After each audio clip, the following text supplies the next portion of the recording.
Em nome do Pai, do Filho e do Espírito Santo. Amém. Meus queridos irmãos e irmãs, no Evangelho de hoje, nosso Senhor responde à pergunta de Pedro: quantas vezes eu devo perdoar?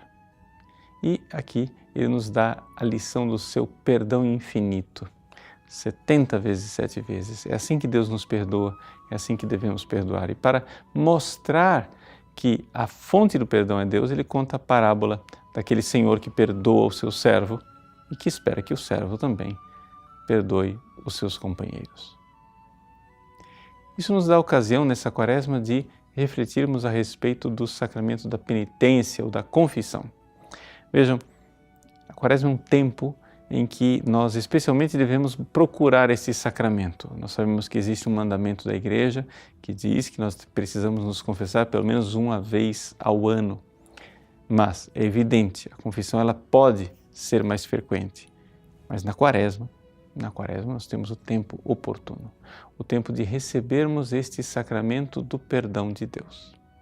Mas você pode se perguntar assim: qual é verdadeiramente a necessidade que nós temos deste sacramento? Nós não podemos pedir perdão para Deus diretamente? Veja, a parábola de hoje nos mostra como o perdão não é uma realidade isolada. Quando Jesus no Pai Nosso diz: perdoai as nossas ofensas, como nós perdoamos a quem nos tem ofendido, nós logo enxergamos que a ofensa e o perdão é uma realidade que, digamos, ela vai se distribuindo numa espécie de cadeia.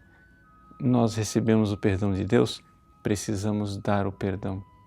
E esse perdão, portanto, é uma realidade que não é somente eu com Deus, Deus e eu numa intimidade individualista, mas é uma realidade de todo o corpo de Cristo. Por isso, Jesus instituiu o sacramento da penitência, ou seja, da confissão, em que nós pedimos perdão a Deus, mas também precisamos pedir perdão concretamente a um ser humano, um ministro que está lá como sacramento do Cristo para nos dar o perdão em nome de Deus e em nome da Igreja.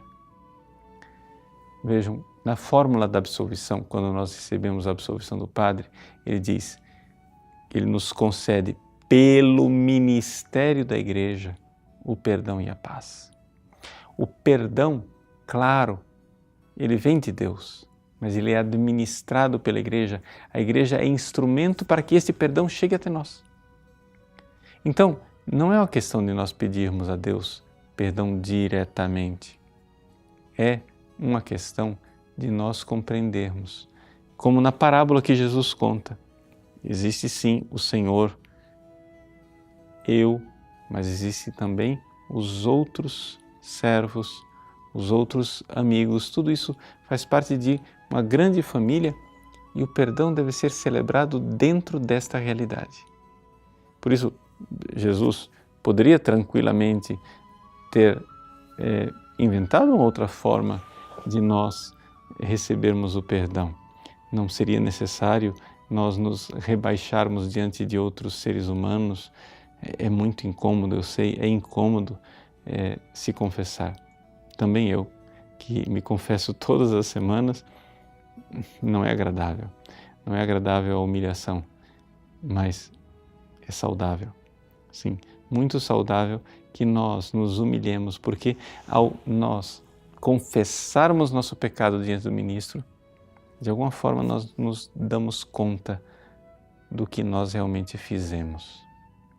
Nós não temos verdadeira noção do que é o pecado. O pecado é uma realidade espiritual que escapa um pouco aos nossos olhos, muitas vezes tomados por uma visão muito imediatista e muito carnal. A confissão nos ajuda a pedir perdão e nos dá verdadeiramente a graça. Por isso, o mais importante ao nós confessarmos não é o pecado que nós contamos, mas é a graça que nós recebemos. Então, não tenha medo de se aproximar deste santo tribunal da misericórdia divina, não tenha medo de se confessar. é necessário que, embora seja humilhante, que você goste de receber este perdão, porque é Ele que nos alimenta, é Ele que nos torna verdadeiramente filhos deste Pai do céu que a todos perdoa. Deus abençoe você. Em nome do Pai, do Filho e do Espírito Santo. Amém.